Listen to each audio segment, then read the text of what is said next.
নমস্কার, আপনারা দেখছেন জেলা বার্তা। আপনাদের সঙ্গে আমি শান্তিপ্রিয়া। রেললাইন থেকে উদ্ধার করা হলো বিজেপি কর্মীর ক্ষতবিক্ষত মৃতদেহ। মৃতের নাম প্রদীপ মাল, বাড়ি বীরভূমের নলহাটি থানার পাইকপাড়া গ্রামে। আজ নলহাটির চাতরা রেল স্টেশনের মাঝে পাইকপাড়া গ্রামের কাছে রেললাইনে তার ক্ষতবিক্ষত মৃতদেহ উদ্ধার হয়। খবর পেয়ে ঘটনাস্থলে পৌঁছায় বিজেপির বীরভূম জেলার সভাপতি ধ্রুব সাহা। তার দাবি, আমাদের দলের কর্মী প্রদীপ মালের সঙ্গে লোকসভা নির্বাচনের দিন কয়েক আগে তৃণমূলের সঙ্গে বিবাদ হয়েছিল। রেললাইন থেকে তার মৃতদেহ উদ্ধারের ঘটনা যথেষ্ট সন্দেহজনক। বিষয়টি তদন্ত করে দেখার দাবি জানিয়েছেন তিনি। পরিবার সূত্রে জানা গিয়েছে, পেশায় টোটো চালক প্রদীপ মাল আজ ভোরে বাড়ি থেকে বের হলো। তারপর সকাল 7:30 নাগাদ তার ক্ষতবিক্ষত মৃতদেহ উদ্ধার হয় গ্রাম সংলগ্ন রেল লাইন থেকে। খবর পেয়ে ঘটনাস্থলে গিয়ে মৃতদেহ উদ্ধার করে ময়নাতদন্তের জন্য পাঠিয়েছে রেল পুলিশ। সকালবেলায় ডাকাডাকি করে, সকালবেলায় দেখছি তো এখানে অ্যাক্সিডেন্ট হচ্ছে।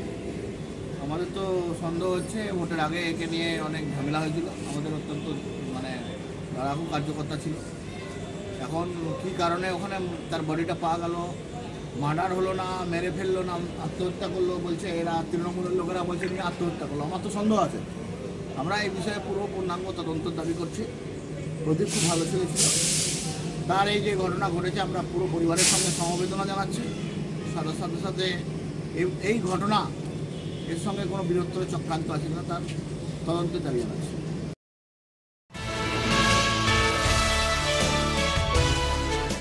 গড়িয়ার পৌরপিতা কার্যালয় দুষ্কৃতী হামলা, ঘটনায় গুরুতর আহত 3 জন। গড়িয়ার পৌরপিতা কার্যালয় দুষ্কৃতী হামলা, গুরুতর আহত হয়েছে 3 জন। বেশ কয়েকজন মহিলাকেও মারধর করা হয়েছে বলে অভিযোগ। খবর পেয়ে ঘটনাস্থলে আসে নরেন্দ্রপুর থানার পুলিশ। আপাতত পার্টি অফিসে বন্ধ করে দেওয়া হয়েছে। ঘটনার তদন্ত শুরু করেছে পুলিশ। রাজপুর সোনারপুর পুরসভার 1 নম্বর ওয়ার্ডের পৌরপিতা পিন্টু দেবরাতের কার্যালয় গড়িয়া স্টেশন সংলগ্ন ট্যাক্সি স্ট্যান্ডে। পুরপিতার সঙ্গে দেখা করার জন্য এই অফিসে রোজই এলাকার বহু বাসিন্দারা আসেন। নানান ধরনের সার্টিফিকেট নিতে বহু বাসিন্দারা আসেন।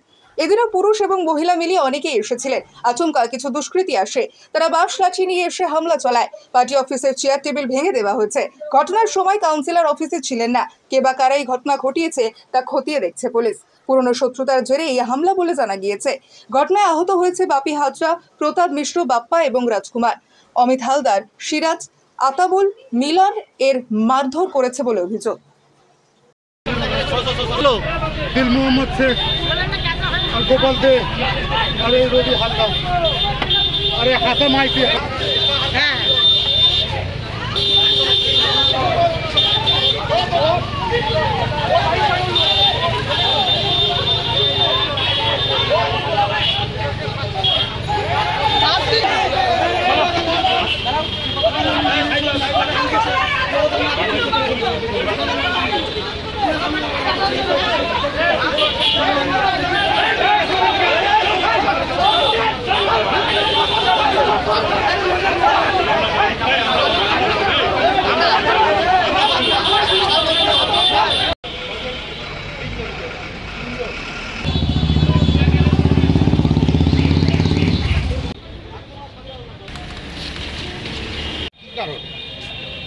জানি না ওটা কি হয়েছে, ওদের নাকি মারপিট হয়েছে, ওর আগের দিন নাকি মারপিট হয়েছে। আমরা ঠিক আছে, তোমাদের মারপিট হয়েছে, আমরা পার্টি অফিস থেকে যখন বাইর করে দেবো, কাউন্সিলর দাদা আসুক, আমরা কাউন্সিলর দাদাকে ফোন করেছি। ওনার কাউন্সিলর দাদার হচ্ছে ভাইপোর হঠাৎ 2 দিন আগে হাঁটাটা হয়েছে। উনি ওখান থেকে আসবে, তারপর তো বলছি তোমরা একটু অপেক্ষা করে। এতদিন বলছে 1.5 মাস ধরে অপেক্ষা করেছে। 1.5 মাস অপেক্ষা করেছে যেখানে, আর তুমি 8 ঘন্টা অপেক্ষা করো। গতকালকে রাত্রে ঘটনা তো এই মারপিট হয়েছে। না আপনার যারা মারলো তাদেরকে আপনারা চেনেন? ওরা সবই ওই রণসর্দারের বস্তিতে থাকে। যারা মারলো আচ্ছা, তারাও রণসর্দার কে? আচ্ছা, যাকে মারলো তাকে চেনেন? যাকে মারা হলো, যাদেরকে? দেখুন, যাকে মারি তাকে চিনা বলতে ওরা আসা যাওয়া করে সব, মানে পার্টি অফিসে আসা যাওয়া করে সবাই। ওরাও তো, যারা মেরেছে তারাও তো আসে।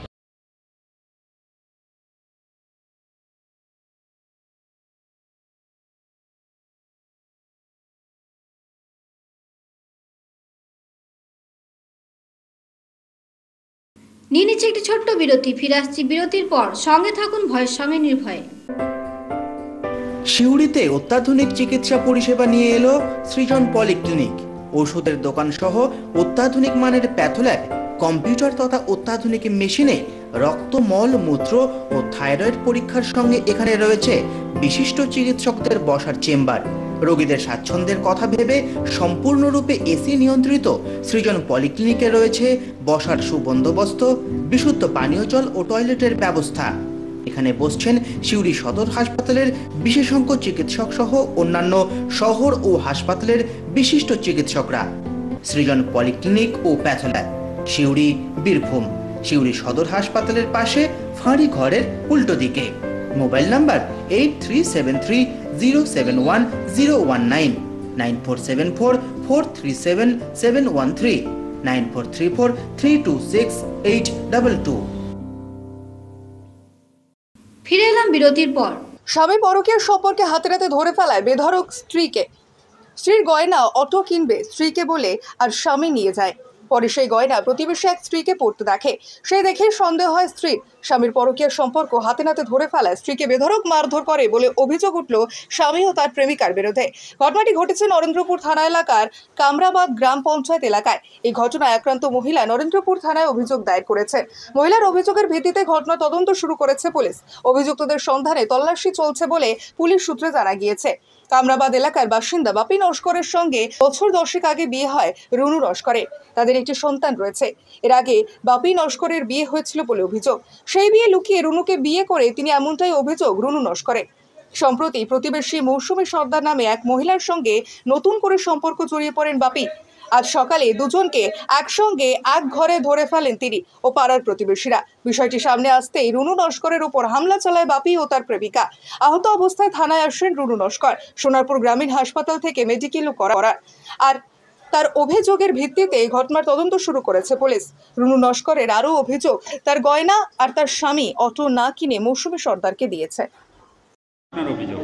আমার আর অভিযোগ হচ্ছে আমার গয়না পর্যন্ত ও ওর ঘরে চলে গেছে এবং ও সেই গয়না পরে কানের দুল, গলার হার, হাতের শাখা, আমার পলা, ওর পলা একই ডিজাইন, হ্যাঁ, তারপর শাখা, সব কিছু ওর ঘরে গেছে। ও সেই ফটো তুলে স্ট্যাটাস দিচ্ছে। আমার স্বামী বলেছিল আমি অটো কিনবো, কিন্তু আমি দেখতে পাচ্ছি গয়না ওর গলায় সমস্ত, এবং সেই গয়নার বিল আমার কাছে আছে এবং আমার মার গলায়ও সেই গয়না আছে, একই গয়না ওর কাছে আছে। ও এটা কি আপনার স্বামী দিয়েছে? তাই না, আমার ঘরে একটা ইনজেকশন কুকার ছিল, সেটাও ওর ঘরে চলে গেছে। এবার পাড়ার প্রত্যেকটা মানুষও নাকি দেখেছে ওরা একই সাথে, আমিও ধরেছি। তার সত্ত্বেও ওরা বলছে, মেয়েটা আমাকে বলছে যে তোর স্বামী আমার ঘরে যাবে, তোর ঘরে সবে ইনজেকশন কুকার গেছে, গয়না গেছে, যাবতীয় যা আছে সব যাবে, তুই যা করার করে নিয়ে যা।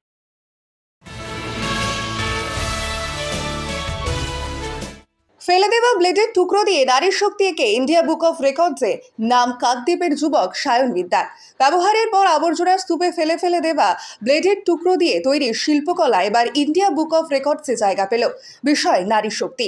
বছর 25-এর সায়ন বিদ্যা কাকদ্বীপের গণেশনগর এলাকার বাসিন্দা।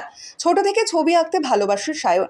পড়ে থাকা কাগজ পেলেই রং পেন্সিল দিয়ে আঁকিবুকি কাটত। কাদামাটি দিয়ে বানাতো মাটির পুতুল ও প্রতিমা। অন্যদিকে বারবারই ফেলে দেওয়া জিনিসপত্র দিয়ে কিছু না কিছু বানিয়ে ফেলে সায়ন। এবারে সায়নের সৃষ্টি ফেলে দেওয়া ব্লেডের টুকরো দিয়ে নারীর শক্তি আঁকা। এটা আঁকতে মোট 70টা ব্লেড ব্যবহার করা হয়েছে। কোনো রকম বিরতি ছাড়া টানা 5 ঘন্টায় এটা বানিয়েছে সায়ন। এর আগে বহুবার রং তুলির সাহায্যে নারী শক্তি এঁকেছে সায়ন, তবে এই প্রথম ব্লেড দিয়ে আঁকা। অভাবের সংসারে পিসির আর্থিক সহযোগিতায় আঁকা শিখেছে সায়ন। সায়ন ছোট থেকেই পিসির কাছেই মানুষ। বর্তমানে এলাকার কচি কাচাদের বিনামূল্যে আঁকা শেখায় সায়ন। সায়ন চায় তার আঁকা ছবি দেশ বিদেশে ছড়িয়ে পড়ুক। নিজেরই সাফল্যের পেছনে মা বাসন্তী মিদ্যা এবং পিসিমণি লক্ষ্মী পালের অবদান সব থেকে বেশি বলে জানিয়েছেন সায়ন।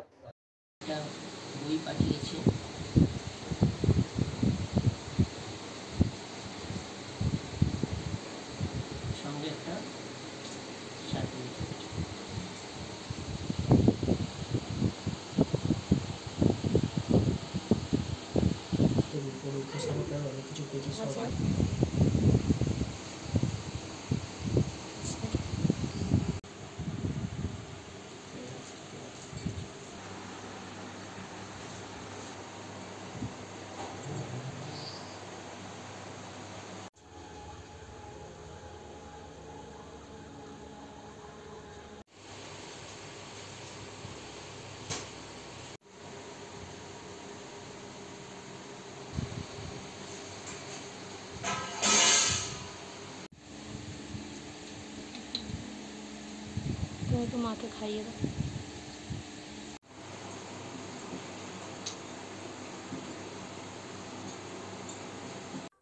বন্ধ কর।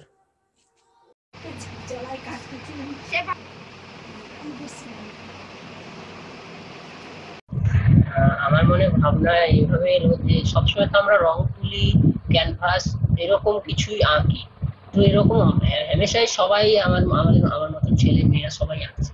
তো আমি ভাবলাম একটু নিত্য নতুন কিছু করে সবার কাছে যদি আমি একটু মানে প্লেস করতে পারি, তো যেই ভাবনা সেই কাজ। তো তারপর আমি অনেক মানে সার্চ করলাম, অনেক প্ল্যাটফর্মে সার্চ করলাম যে এইরকম ব্লেড দিয়ে কেউ কাজ করেছে কিনা।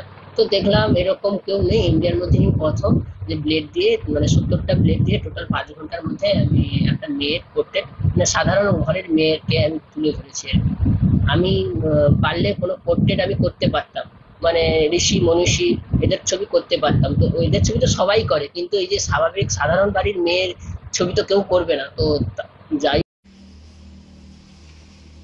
আজকে জেলা বার্তা এই পর্যন্তই। নমস্কার।